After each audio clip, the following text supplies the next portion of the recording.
দু জাহানের বাদশাহ প্রিয় নবী হযরত মুহাম্মদ সাল্লাল্লাহু আলাইহি ওয়াসাল্লাম যে নারীর দুগ্ধপান করেছেন, যার নিজ গৃহে তার চমৎকার শৈশবকাল কাটিয়েছেন, সেই মহিয়সী নারী হালিমা সাদিয়া রাদিয়াল্লাহু তাআলা আনহার জীবনী পাঠের পূর্বে শুরুতে মজার কয়েকটি বিষয় আলোচনা করছি।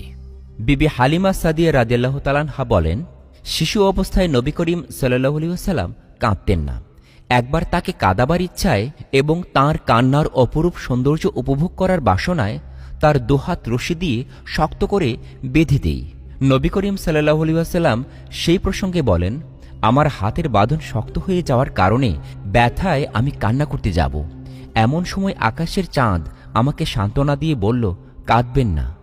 চাঁদের একথা শুনে আমি হেসে ফেললাম। মায়ের আশা পূরণ হল না। এ কথার স্মৃতিচারণ করতে যেয়ে হালিমা সাদিয়া রাদিয়াল্লাহু তাআলা আনহাও মুচকে হেসেছিলেন। ২৪ মাস বা ২ বৎসর দুধ পান করে হযরত মুহাম্মদ সাল্লাল্লাহু আলাইহি ওয়াসাল্লাম দুধ পান ছেড়ে দেন। এটা কোরআনের বিধান। কিন্তু আমাদের প্রিয় নবী সাল্লাল্লাহু আলাইহি ওয়াসাল্লাম কোরআন নাজিলের বহু পূর্বেই কোরআনী বিধান বাস্তবায়ন করেছেন। তিনি কোরআনী বিধানের মুখাপেক্ষী নন, তিনি মুখাপেক্ষী শুধুমাত্র আল্লাহ তাআলার। শিশু নবী হযরত মুহাম্মদ সাল্লাল্লাহু আলাইহি ওয়াসাল্লামকে মা হালিমা সাদিয়া রাদিয়াল্লাহু তাআলা আনহা যখন দ্বিতীয়বারের মতো মা আমেনা রাদিয়াল্লাহু তাআলা আনহার ঘর থেকে নিয়ে আসেন, এর পরের একটি ঘটনায় শিশু নবী সাল্লাল্লাহু আলাইহি ওয়াসাল্লামকে গণক দেখে কি বলেছিল সেই বিষয়টি বর্ণনা করছি। হযরত মুহাম্মদ সাল্লাল্লাহু আলাইহি ওয়াসাল্লাম বাহিরে বের হতেন, ছেলেদের খেলাধুলা দেখতেন, কিন্তু নিজেকে পৃথক রাখতেন। শিশু নবী সাল্লাল্লাহু আলাইহি ওয়াসাল্লাম দুধমা হালিমা সাদিয়া রাদিয়াল্লাহু তাআলা আনহাকে বললেন, আমার দুধ ভাই আব্দুল্লাহকে দেখছে না কেন? সে কোথায় গেল? হালিমা রাদিয়াল্লাহু তাআলা আনহা তখন বললেন, সে তো বকরি চড়াতে গেছে। তখন নবী করিম সাল্লাল্লাহু আলাইহি ওয়াসাল্লাম বললেন, এরপর থেকে আমাকেও পাঠাবেন। এভাবেই এরপর থেকে তারা দুই ভাই বকরি চড়াতে যেতেন। একদিনের ঘটনা, হযরত মুহাম্মদ সাল্লাল্লাহু আলাইহি ওয়াসাল্লাম তার দুধ ভাই আব্দুল্লাহর সাথে বকরি চড়ানোর জন্য গেছেন। আব্দুল্লাহ হাঁপাতে হাঁপাতে দৌড়ে ঘরে এসে বললেন, আমার কুরাইশি ভাই মুহাম্মদকে দুজন সাদা কাপড় ব্যক্তি এসে শুয়ে দিয়েছে এবং তার পেট চিড়ে দিয়েছে। আমি তাকে ওই অবস্থায় ছেড়ে এখানে দৌড়ে এসেছি। তারপর হালিমা সাদিয়া রাদিয়াল্লাহু তাআলা আনহা ও তাঁর স্বামী দুজনে মিলে দৌড়ে এসে হযরত মুহাম্মদ সাল্লাল্লাহু আলাইহি ওয়াসাল্লামকে জঙ্গলে দেখলেন তিনি বসে আছেন, কিন্তু ভয়ে তার মুখ ফ্যাকাশে হয়ে গেছে। তখন তাকে এর কারণ জিজ্ঞেস করার পর তিনি বললেন, দুজন সাদা কাপড় পরিহিত ব্যক্তি আমাকে শুয়ে দিয়েছে এবং আমার পেট চিরে কি যেন বের করেছে, আমি ঠিক বুঝতে পারিনি। এরপর হযরত হালিমা সাদিয়া রাদিয়াল্লাহু তাআলা আনহা ও তাঁর স্বামী হযরত মুহাম্মদ সাল্লাল্লাহু আলাইহি ওয়াসাল্লামকে ঘরে নিয়ে আসেন। তারা একজন গণকের খোঁজ করেন। গণক আসলো। তারপর শিশুনবী হযরত মুহাম্মদ সাল্লাল্লাহু আলাইহি ওয়াসাল্লামকে ভালোভাবে পর্যবেক্ষণ করে কিছুক্ষণের জন্য নীরব হয়ে গেল। সে কোনো কথাই বলছে না। সে স্বীয় স্থান থেকে উঠে পড়ল এবং মুহাম্মদ সাল্লাল্লাহু আলাইহি ওয়াসাল্লামকে তাঁর বুকের সাথে মিলিয়ে চিৎকার করে বলতে লাগলো, হে আরববাসীরা, আসো, যে মহাবিপদ অচিরেই তোমাদের নিকট আসবে তাকে শেষ করো। তার আকৃতি এরূপ হবে, এই শিশুকে হত্যা করো এবং আমাকেও এর সাথে শেষ করে দাও। যদি তোমরা তাকে ছেড়ে দাও তাহলে মনে রেখো, সে তোমাদের ধর্ম লুপ্ত করে দিয়ে এমন একটা ধর্মের দিকে নিয়ে যাবে যা তোমাদের আগে এই পর্যন্ত কেউ শোনেনি। হালিমা সাদিয়া রাদিয়াল্লাহু তাআলা আনহা এই কথা শুনে বিরক্ত হয়ে গেল। তিনি তখন ওই গণক পাপিষ্টের হাত থেকে ছাড়িয়ে পুত্র নবী করিম সাল্লাল্লাহু আলাইহি ওয়াসাল্লামকে তার কাছে নিলেন এবং বললেন, তুমি পাগল হয়ে গেছো, তোমার মস্তিষ্কের চিকিৎসা করাতে হবে। হালিমা রাদিয়াল্লাহু তাআলা আনহা তখন তার শিশুপুত্র মুহাম্মদ সাল্লাল্লাহু আলাইহি ওয়াসাল্লামকে নিয়ে ঘরে ফিরলেন।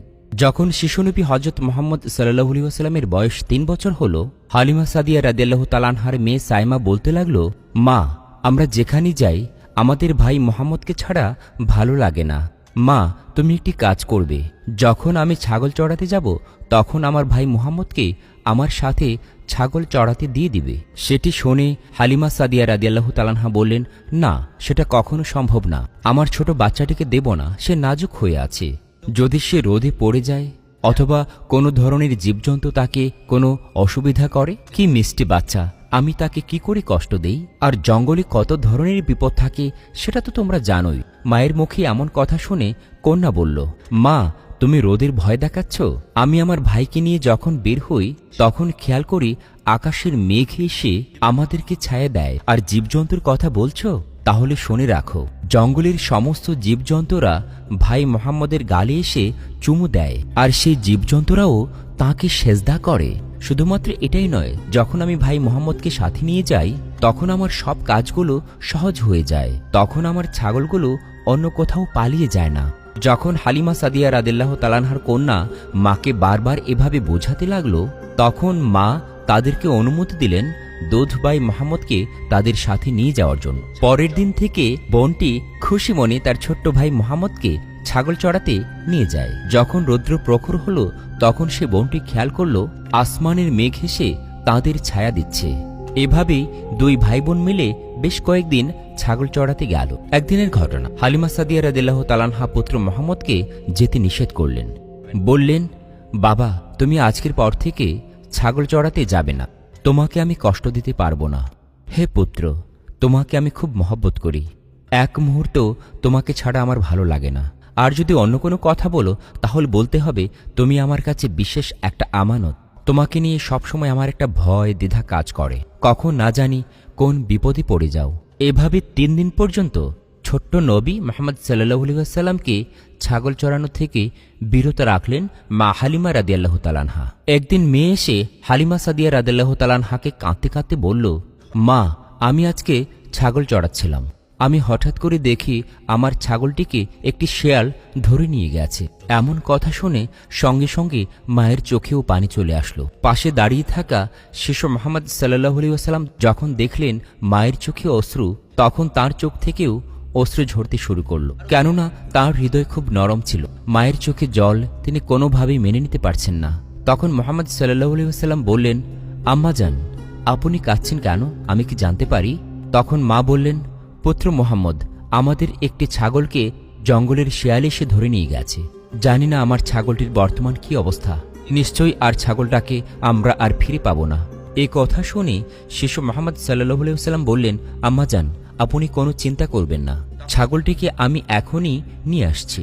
মা তখন বলেন, না পুত্র, তুমি এখন ওখানে যাবে না, সন্ধ্যা হয়ে এসেছে, ওখানে অনেক বালা মুসিবত থাকতে পারে।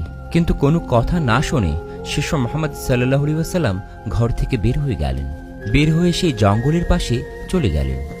জঙ্গলে যেয়ে জীবজন্তুদেরকে ডেকে বললেন, বনের হে সকল জীবজন্তুরা, তোমরা এদিকে চলে আসো।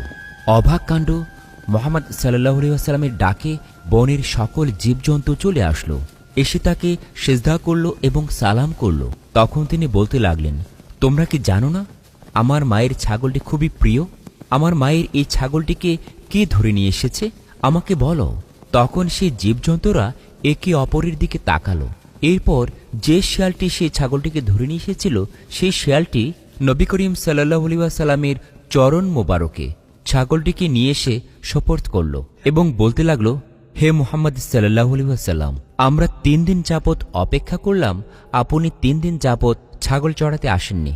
আমরা প্রতিদিন আপনার চেহারা মোবারক দর্শন করি, যদি আমরা আপনাকে দেখতে না পাই আমাদেরও ভালো লাগে না। তাই 3 দিন যাবত যখন আপনাকে দেখলাম না, তখন আমরা চিন্তা করলাম আপনার মায়ের সেই ছাগলটিকে নিয়ে যাব, আর ছাগলের খোঁজে নিশ্চয়ই আপনি আসবেন। আমরা আপনাকে শুধুমাত্র দেখার জন্য এই কাজটি করেছি। হে আল্লাহর রাসূল, আপনার উপর আমাদের জীবন কোরবান হয়ে যাক। এখানে এক ছাগল নিয়ে যাওয়া আমাদের মূল উদ্দেশ্য ছিল না, আমাদের উদ্দেশ্য ছিল আপনার প্রিয় চেহারা মোবারক দর্শন করা। সুবহানাল্লাহ।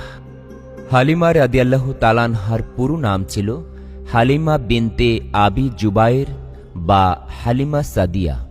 তিনি ছিলেন প্রিয় নবী হযরত মুহাম্মদ সাল্লাল্লাহু আলাইহি ওয়াসাল্লামের দুধ মাতা।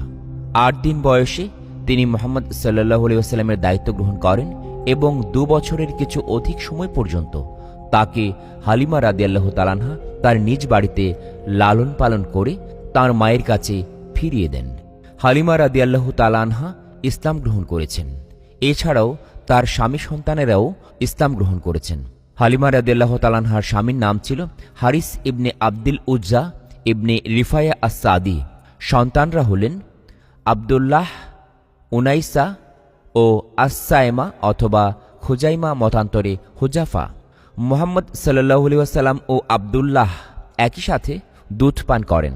প্রিয় নবীজি হযরত মুহাম্মদ সাল্লাল্লাহু আলাইহি ওয়াসাল্লামের দুধ মাতা হালিমা সাদিয়া রাদিয়াল্লাহু তাআলা আনহায়ের ছোট্ট একটা সিদ্ধান্তের কারণে কিভাবে তার জীবনে আমূল পরিবর্তন এসেছে সে বিষয়টি আমরা প্রথমে জানব। হযরত মুহাম্মদ সাল্লাল্লাহু আলাইহি ওয়াসাল্লামের বয়স যখন 8 দিন, তখন তার জন্য দুধমাতা খোঁজা হলো। তৎকালীন আরবে, বিশেষ করে মক্কায় একটা প্রথা ছিল যে তাদের সন্তানকে জন্মের পর মরুভূমির মুক্তাঞ্চলে গ্রামীণ পরিবেশে লালন পালনের ব্যবস্থা করা হতো, যাতে করে তাদের বাচ্চাটি মানসিক ও শারীরিকভাবে সুস্থতার সাথে বড় হতে পারে। এবং একই সাথে ওই দুধমাতাকে দায়িত্ব দেওয়া হতো তাঁদের বাচ্চাটি যেন আরবি ভাষায় বিশুদ্ধ ও প্রাঞ্জলভাষী হন।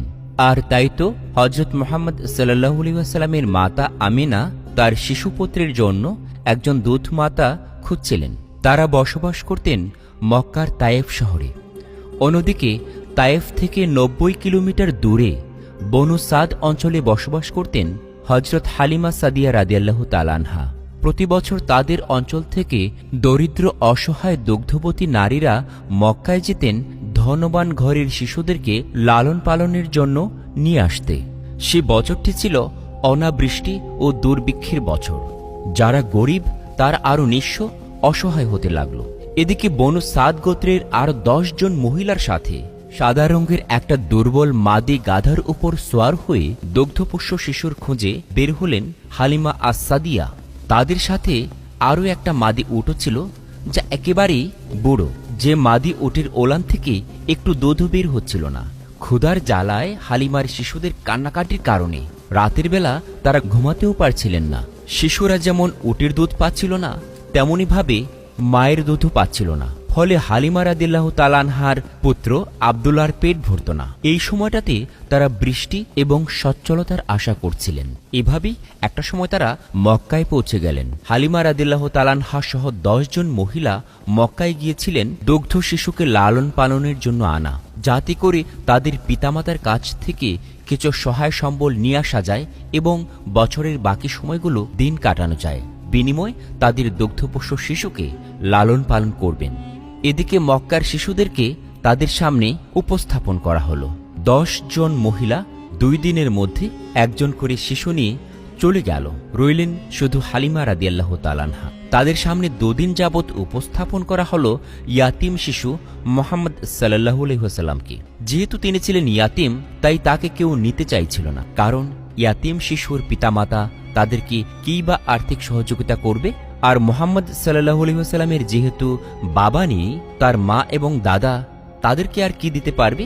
এই কারণে মহানবী সাল্লাল্লাহু আলাইহি ওয়াসাল্লামকে তারা পছন্দ করল না। হালিমা রাদিয়াল্লাহু তাআলা আনহার দলের সবাই যখন শিশু পেয়ে গেল, তিনি শুধু পেলেন না, তখন স্বামীসহ তিনি ফিরে যাবার সিদ্ধান্ত নিলেন। এবং যখন স্বামীসহ তারা ফিরে যাবার সিদ্ধান্ত নিলেন, ঠিক সেই সময় হালিমা রাদিয়াল্লাহু তাআলা আনহা স্বামীকে বললেন, আল্লাহর কসম, অন্যরা শিশু নিয়ে ফিরবে আর আমি শূন্য হাতে ফিরব, এটা আমার পছন্দ নয়। আমি এই হাশিমি ইয়াতিম শিশুটির নিকট যাব এবং তাকিয়ে নিয়ে যাব। হালিমা রাদিয়াল্লাহু তাআলা আনহার স্বামী বললেন, ঠিক আছে, তুমি তাই করো, হতে পারে এর মধ্যেই আমাদের বরকত রয়েছে। অতঃপর হালিমা সাদিয়া রাদিয়াল্লাহু তাআলা আনহা মুহাম্মদ সাল্লাল্লাহু আলাইহি ওয়াসাল্লামকে গ্রহণ করলেন এবং তাকে নিয়ে সেখান থেকে রওনা হলেন। দারিদ্র্যের কষাঘাতে পিষ্ট মহিয়সী নারী হালিমা সাদিয়া রাদিয়াল্লাহু তাআলা আনহার ঘর আলোকিত হয় নবীজি সাল্লাল্লাহু আলাইহি ওয়াসাল্লামের আগমনে। নবীজি সাল্লাল্লাহু আলাইহি ওয়াসাল্লামের আগমন উপলক্ষে মহান আল্লাহ তাআলা তাদের এমন বরকত দিয়ে দিলেন যে তাদের আর কোনো অভাবই রইল না। ছোট একটা সঠিক সিদ্ধান্ত তাদের জীবনের মোড় ঘুরিয়ে দিল। আর সেই ছোট্ট সিদ্ধান্তটা হলো কোনো কিছু পাওয়ার আশা না করেই শিশু হযরত মুহাম্মদ সাল্লাল্লাহু আলাইহি ওয়াসাল্লাম এর দায়িত্ব নেয়া। মহান আল্লাহ তাআলা সেদিন থেকেই তাকে সব ধরনের বরকত অনুভব করাতে লাগলেন। এ ব্যাপারে হালিমা রাদিয়াল্লাহু তাআলা আনহা বলেন, যখন আমি শিশু মুহাম্মদ সাল্লাল্লাহু আলাইহি ওয়াসাল্লামকে নিয়ে নিজ বাড়িতে ফিরে এলাম এবং তাকে আমার কোলে রাখলাম, তখন আমি তার বক্ষ আমার বক্ষের সাথে মিলিত করে তখন তিনি পূর্ণ পরিতৃপ্তির সাথে দুধ পান করলেন। তার দুধ পাই অর্থাৎ আমার গর্ভজাত সন্তানটিও পূর্ণ পরিতৃপ্তির সাথে দুধ পান করল। এরপর তারা দুজনেই ঘুমিয়ে পড়ল। এর আগে তার এভাবে ঘুম আমি কখনোই দেখিনি। অন্যদিকে হালিমা রাদিয়াল্লাহু তাআলা আনহার স্বামী উট দহন করতে গিয়ে দেখেন যে তার ওলান দুধে পরিপূর্ণ হয়ে আছে। তিনি এত বেশি পরিমাণে দুধ দহন করলেন যে তারা সকলে তৃপ্তির সাথে পেট পুরে পান করলেন এবং বড় আরামের সাথে সেই রাত কাটালেন। রাত্রি শেষে যখন সকাল হলো তখন স্বামী বললেন, হালিমা, আল্লাহর শপথ, তুমি একজন মহাভাগ্যবান সন্তান লাভ করেছ। জবাবে হালিমা রাদিয়াল্লাহু তাআলা আনহা বললেন, অবস্থা দেখে আমারও যেন তাই মনে হচ্ছে। এদিকে মক্কায় যাওয়ার সময় তাদের যে মাদি গাধাটি অত্যন্ত দুর্বল ছিল, ঠিকমতো হাঁটতেই পারছিল না। নবীজি সাল্লাল্লাহু আলাইহি ওয়াসাল্লামের দায়িত্ব নেওয়ার পর থেকেই সে গাধাটি কাফেলার সব প্রাণীর পেছনে ফেলে এগিয়ে যাচ্ছিল এবং অবশেষে তারা বনু সাদ গোত্র নিজ বাড়িতে এসে উপস্থিত হয়। এর পূর্বে তাদের জানা ছিল না যে তাদের অঞ্চলের মানুষের চেয়ে অন্য কোনো অঞ্চলের মানুষ অধিকতর অভাবগ্রস্ত ছিল কিনা, কিন্তু মক্কা থেকে তাদের ফিরে আসার পর তাদের বকরিগুলো চারণভূমি খেয়ে পরিতৃপ্ত হয়ে দুগ্ধ পরিপূর্ণ ওলান সহকারে বাড়ি ফিরে আসত। দুগ্ধবতী বকরিগুলো দহন করে তারা তৃপ্তি সহকারে দুধ পান করতেন, অথচ অন্য লোকেরা বলতে গেলে এক ফোঁটা দুধও পেত না। তাদের পশুগুলোর ওলানে কোনো দুধই থাকত না। এমন অবস্থার পরিপ্রেক্ষিতে পশুপালের মালিকরা তাদের রাখালদেরকে বলতেন, হতভাগারা, যেখানে বনু জোয়াইবের কন্যার রাখাল পশুপাল নিয়ে যায়, তোমরা কি তোমাদের পশুপাল নিয়ে সেই চারণভূমিতে যেতে পারো না? এর পরিপ্রেক্ষিতে হালিমা রাদিয়াল্লাহু তাআলা আনহাদের রাখাল যে চারণভূমিতে পশুপাল নিয়ে যেত, অন্যান্য লোকের রাখালরাও সেই ভূমিতে পশুপাল নিয়ে যেত, কিন্তু তা সত্ত্বেও তাদের পশুগুলো ক্ষুধার্ত ও অভুক্ত অবস্থায় ফিরে আসত। সেসব পশুর ওলানে দুধও থাকত না, অথচ হালিমা রাদিয়াল্লাহু তাআলা আনহার বকরিগুলো পরিতৃপ্তি এবং ওলানে পূর্ণমাত্রায় দুধ সহকারে বাড়ি ফিরত। প্রত্যেকটি কাজকর্মে আল্লাহ তাআলার তরফ থেকে সবকিছুর মধ্যেই তারা বরকত লাভ করতে লাগলেন। এভাবেই হালিমা রাদিয়াল্লাহু তাআলা আনহার ঘরে হযরত মুহাম্মদ সাল্লাল্লাহু আলাইহি ওয়াসাল্লামের 2টি বছর অতিবাহিত হয়ে গেল। 2 বছর পর তাকে স্তন্যপান বন্ধ করে দিলেন। অন্য শিশুদের তুলনায় এই শিশুটি এত সুন্দরভাবে বেড়ে উঠতে লাগলেন যে 2 বছর পুরো হতে না হতেই তার দেহ বেশ শক্ত ও সুঠাম হয়ে গেল। লালন পালনের মেয়াদ 2 বছর পূর্ণ হওয়ায় তারা তাকে তার মাতা আমিনার কাছে নিয়ে গেলেন, কিন্তু তাকে নিয়ে যাওয়ার পর তাদের মনের কোণে একটি গোপন ইচ্ছা পোষণ করেছিলেন যে সংসার জীবনে সচ্ছলতা ও বরকতের যে সুফল তারা এতদিন ভোগ করেছেন, তাতে করে আরও যেন কিছুদিন এই শিশুটিকে তারা রাখতে পারেন। তারা হযরত মুহাম্মদ সাল্লাল্লাহু আলাইহি ওয়াসাল্লামের মাতা আমিনার কাছে তাদের গোপন ইচ্ছা ব্যক্ত করে বললেন যে আরও কিছু সময় আমাদের সঙ্গে থাকতে দিন, যাতে তিনি সুস্বাস্থ্য ও সুঠাম দেহের অধিকারী হয়ে ওঠেন। এর উপরে আরও একটা কথা বলে রাখছি, মক্কায় মহামারীর প্রাদুর্ভাব সম্পর্কেও আমরা ভয় করছি। হালিমা রাদিয়াল্লাহু তাআলা আনহা ও তার স্বামীর বারবার অনুরোধ ও আন্তরিকতায় মা আমেনা খুব আশ্বস্ত হলেন।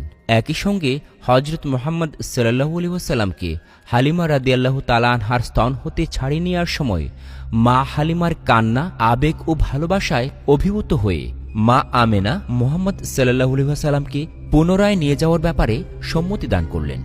দ্বিতীয়বারের মতো শিশু মুহাম্মদ সাল্লাল্লাহু আলাইহি ওয়াসাল্লামকে লালন পালনের দায়িত্ব পেয়ে আনন্দে আত্মহারা হয়ে যান হযরত হালিমা রাদিয়াল্লাহু তাআলা আনহা ও তার স্বামী। হালিমা রাদিয়াল্লাহু তাআলা আনহা যখন শিশু মুহাম্মদ সাল্লাল্লাহু আলাইহি ওয়াসাল্লামকে তার ঘরে প্রথম নিয়ে আসেন, তখন তার 5 বছর বয়সী সায়মা নামে তার এক কন্যা সন্তান এবং দুগ্ধপোষ্য পুত্র সন্তান আব্দুল্লাহ ছিল। নবী করিম সাল্লাল্লাহু আলাইহি ওয়াসাল্লামকে লালন পালনের বিষয়ে সায়মা তার মাকে সাহায্য করতেন। হযরত রাসূলুল্লাহ সাল্লাল্লাহু আলাইহি ওয়াসাল্লামকে গোসল করানো এবং বাহিরে হাঁটা চলা করার দায়িত্ব সায়মা যত্ন ও পরম স্নেহের সঙ্গে সম্পাদন করতেন, যার ফলে সায়মারও মুহাম্মদ সাল্লাল্লাহু আলাইহি ওয়াসাল্লামের প্রতি প্রচণ্ড স্নেহ এবং ভালোবাসা জন্মায়। দ্বিতীয়বার যখন তার দুধ ভাই ফিরে আসে, তখন সায়মা এবং আব্দুল্লাহও বেশ খুশি হয়েছিলেন। এভাবেই সুখে শান্তিতে বেশ কিছুদিন হালিমা রাদিয়াল্লাহু তাআলা আনহার সংসার চলতে লাগলো। কিছুদিন পর এমন একটা ঘটনা ঘটল যা তাদেরকে আতঙ্কিত করে দিল। এক সকালে ভেড়ার পাল চড়াতে শিশু মুহাম্মদ সাল্লাল্লাহু আলাইহি ওয়াসাল্লাম তাঁর দুধ ভাই আব্দুল্লাহর সাথে বাড়ির পেছন থেকে গেলেন। একটু পরে তার ভাই ছুটে এসে বলল, ছুটে এসো, দেখো কুরাইশি ভাইয়ের কি হয়েছে। সাদা পোশাকের 2 লোক এসে তাকে মাটিতে শোয়ালো এবং তার বুক চিরে ফেলল। পুত্র আব্দুল্লাহর কথা শুনে হালিমা রাদিয়াল্লাহু তাআলা আনহা ও তার স্বামী এক দৌড়ে সেখানে গেলেন। দেখলেন মুহাম্মদ সাল্লাল্লাহু আলাইহি ওয়াসাল্লামের চেহারা রং ফ্যাকাশে, চোখে মুখে ভীতির ছাপ। তখন হালিমা রাদিয়াল্লাহু তাআলা আনহার স্বামী ব্যাকুল হয়ে তার পাশে বসে পড়লেন, আর হালিমা রাদিয়াল্লাহু তাআলা আনহা তাকে বুকে জড়িয়ে ধরে বললেন, কি হয়েছে বাবা? শিশু হযরত মুহাম্মদ সাল্লাল্লাহু আলাইহি ওয়াসাল্লাম বললেন, সাদা জামা পরা দুই লোক এসে আমাকে শোয়ালো, আমার বুক চিরে কি যেন খুঁজল, কিছুক্ষণ পর ছেড়ে দিয়ে চলে গেল। এই কথা শুনে হযরত হালিমা রাদিয়াল্লাহু তাআলা আনহা ও তার পরিবারের সদস্যরা অস্থির ও শঙ্কিত হয়ে গেলেন। তারা রীতিমতো পেরেশানিতে পড়লেন। বাড়িতে যাওয়ার পর হালিমা রাদিয়াল্লাহু তাআলা আনহা দেখলেন তার স্বামীর দু চোখে অশ্রুর প্লাবন। তিনি বললেন, আমার ভয় হচ্ছে, না জানি এই মোবারক শিশুটির কোনো বিপদ ঘটে, যা প্রতিরোধ করার ক্ষমতা আমাদের নেই। তাকে তার পরিজনের কাছে পৌঁছে দিলেই ভালো হবে, তারাই পারবে যে কোনো ব্যাপারে সামাল দিতে। এরপর হযরত হালিমা রাদিয়াল্লাহু তাআলা আনহা ও তার স্বামী শিশু হযরত মুহাম্মদ সাল্লাল্লাহু আলাইহি ওয়াসাল্লামকে তার মা আমিনার কাছে নিয়ে গেলেন। হযরত আমিনা পুত্র মুহাম্মদ সাল্লাল্লাহু আলাইহি ওয়াসাল্লামের সঙ্গে তাদেরকে দেখে তীক্ষ্ণ পর্যবেক্ষণের দৃষ্টি বুলিয়ে প্রশ্ন করলেন, এত আগ্রহের সঙ্গে নিয়ে গেলে কিন্তু দ্রুতই ফেরত দিতে চলে আসলে? হালিমা রাদিয়াল্লাহু তাআলা আনহা জবাব দিলেন, তার শৈশবকাল পূর্ণ হয়েছে, আমার দায়িত্বের মেয়াদটাও প্রায় শেষ। নানা দুর্ঘটনার আশঙ্কা থেকে নিরাপদ রাখার ইচ্ছায় ফেরত দিতে এসেছে। হালিমা রাদিয়াল্লাহু তাআলা আনহার এই জবাবে মা আমিনা সন্তুষ্ট হননি, বরং পীড়াপিড়ি করতেই থাকলেন আসল ঘটনা জানার জন্য। সবকিছু শুনে তিনি প্রশ্ন করলেন, তার উপর শয়তানের প্রভাবের আশঙ্কা হচ্ছে তোমার? এইবারে হালিমা রাদিয়াল্লাহু তাআলা আনহা উত্তর দিলেন, হ্যাঁ। দৃঢ় প্রত্যয়ের সঙ্গে মা আমিনা বললেন, আল্লাহর কসম, শয়তান কখনো তার কাছে ঘেঁষতে পারবে না, কারণ আমার ছেলের বিশেষ কিছু বৈশিষ্ট্য আছে।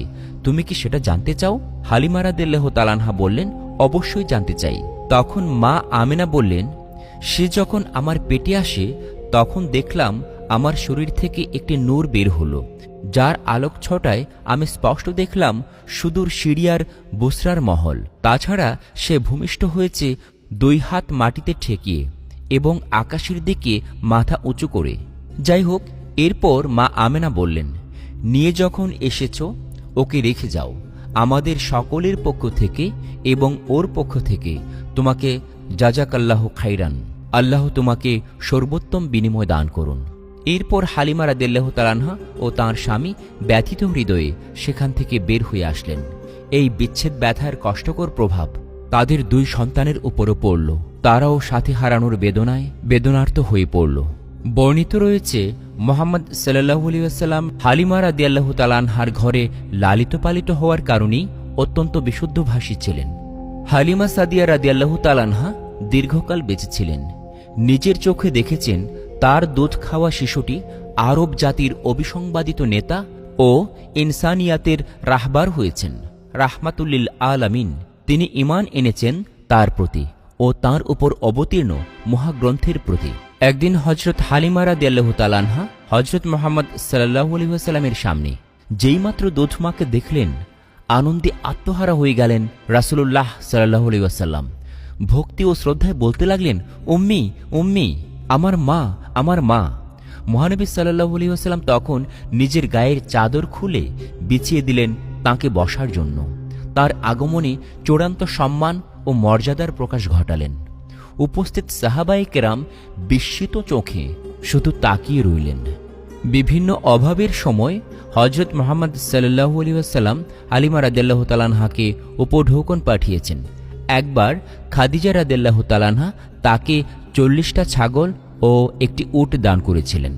ইবনে ইসহাক বর্ণনা করেন, শিশু মুহাম্মদ সাল্লাল্লাহু আলাইহি ওয়াসাল্লামকে নিয়ে একবার যখন হাবসায় যান হালিমা রাদিয়াল্লাহু তাআলা আনহা, সেখানে এক খ্রিস্টান আলেম মুহাম্মদ সাল্লাল্লাহু আলাইহি ওয়াসাল্লামকে গভীরভাবে পর্যবেক্ষণ করে বলেন, এই বালক ভবিষ্যতে বড় কিছু হবে। আল্লাহর কি রহমত! পরবর্তীতে এই বালকই হলেন সর্বকালের সর্বশ্রেষ্ঠ মহামানব।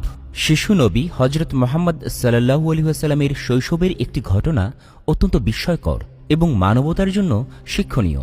তিনি কখনো তার দুধমাতা হালিমা রাদিয়াল্লাহু তাআলা আনহার উভয় স্তন থেকে দুধ পান করতেন না। সব সময় একটি স্তন থেকেই দুধ পান করতেন, অপরটি তার দুধ পাই আব্দুল্লাহর জন্য রেখে দিতেন। ন্যায়বোধে ও ইনসাফ কায়েমের এমন উত্তম দৃষ্টান্ত তিনি শৈশবেই মানুষের সামনে উপস্থাপন করেছেন। সত্যি এটা একজন মহামানবের পক্ষে সম্ভব? হালিমা রাদিয়াল্লাহু তাআলা আনহা বর্ণনা করেছেন, তিনি কখনো শিশু মুহাম্মদ সাল্লাল্লাহু আলাইহি ওয়াসাল্লামকে উলঙ্গ অবস্থায় রাখতে পারতেন না। এরূপ করলেই তিনি চিৎকার করে উঠতেন। যতক্ষণ পর্যন্ত তার শরীরের উপর চাদর টেনে দেয়া না হতো ততক্ষণ তিনি কাঁদতেই থাকতেন, কান্না থামাতেন না। হালিমা রাদিয়াল্লাহু তাআলা আনহা বলেন, যেদিন থেকে আমি জানতে পারলাম শিশু মুহাম্মদ সাল্লাল্লাহু আলাইহি ওয়াসাল্লাম উলঙ্গ থাকতে পছন্দ করছেন না, সেদিন থেকে আর কখনো তাকে উলঙ্গ রাখিনি। তার দেহ আবৃত করে রাখার জন্য সর্বদা সজাগ দৃষ্টি রাখতাম। রাসূল সাল্লাল্লাহু আলাইহি ওয়াসাল্লাম অতি শৈশবকাল থেকেই একান্তভাবে পাকসাফ পবিত্রভাবে থাকতেন। শিশুরা সাধারণত নিজের পায়খানা প্রস্রাব নিজের অঙ্গে প্রত্যঙ্গে বা জামা কাপড়ে মেখে থাকে, এমনকি তা মুখেও দিয়ে থাকে। নবীজি সাল্লাল্লাহু আলাইহি ওয়াসাল্লামের দুধমাতা হালিমা রাদিয়াল্লাহু তাআলা আনহা বর্ণনা করেন, শিশু মুহাম্মদ সাল্লাল্লাহু আলাইহি ওয়াসাল্লাম কখনো বিছানায় প্রস্রাব পায়খানা করে নিজ অঙ্গ বা কাপড় অপবিত্র করেননি। তাকে বিছানা থেকে উঠিয়ে দুপায়ের উপর দাঁড় করানো ব্যতীত কখনো পায়খানা প্রস্রাব করতেন না। সাথে সাথে তাকে পরিষ্কার করে দেয়া হতো। হযরত হালিমা সাদিয়া রাদিয়াল্লাহু তাআলা আনহা মদিনায় হিজরত করে সেখানে ৮ম হিজরিতে মৃত্যুবরণ করেন। জান্নাতুল বাকি গোরস্থানে দাফন করা হয়। তবে কোনো কোনো ঐতিহাসিকের মতে হালিমা রাদিয়াল্লাহু তাআলা আনহা মদিনায় হিজরত করেননি এবং মক্কা বিজয়ের পূর্বে তার মৃত্যু হয়েছে। এবারে জানব হালিমা রাদিয়াল্লাহু তাআলা আনহার সেই আবাসস্থল বর্তমানে কেমন অবস্থায় আছে। হযরত মুহাম্মদ সাল্লাল্লাহু আলাইহি ওয়াসাল্লাম তায়েফের বনু সাদ অঞ্চলে মা হালিমার যে দুটি ঘরে লালিত পালিত হয়েছিলেন, সে দুটি ঘরের অস্তিত্ব পাহাড়ের পাদদেশে সৌদি আরবে এখনও বিদ্যমান। বর্তমানে পাহাড়ের উপরে মানুষের বসতি থাকলেও পাহাড়ের পাদদেশে কোনো বসতি নেই। ঘর দুটির চারদিকের দেয়াল পাথর দিয়ে ঘেরাও করা, যার আয়তন দৈর্ঘ্যে 14 ফুট ও প্রস্থে 6 ফুট। ঘর দুটির ছাউনি বর্তমানে নেই। আগেকার আরবদের ঘরের উপর খেজুর পাতার যে ছাউনি থাকত, এ দুটি ঘরের উপরও অনুরূপ ছাউনি ছিল। কালের বিবর্তনে সেগুলো হারিয়ে গেছে, আর হারিয়ে যাওয়াটাই স্বাভাবিক।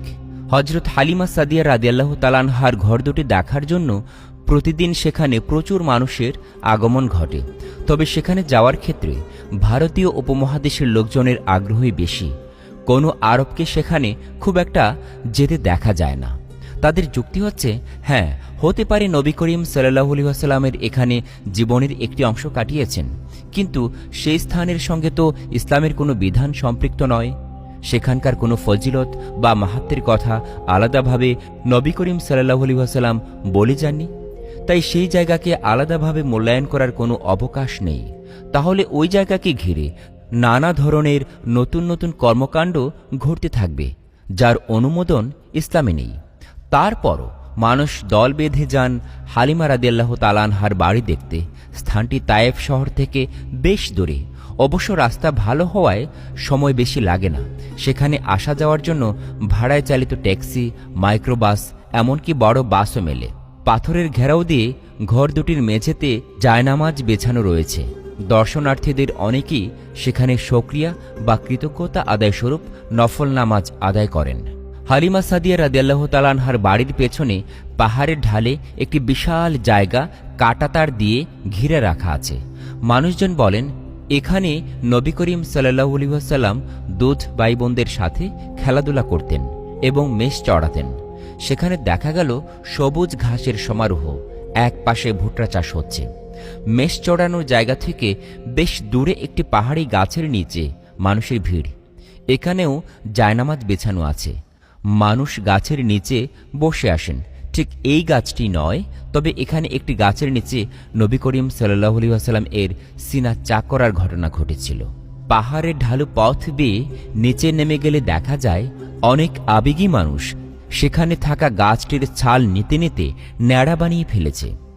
অনেকে আবার সেখানে আতর ঢেলে দিচ্ছে। কিছু দূরে একটি ঝোপের কাছে দেখা যায় এক পাকিস্তানি বসে আতর বিক্রি করছে।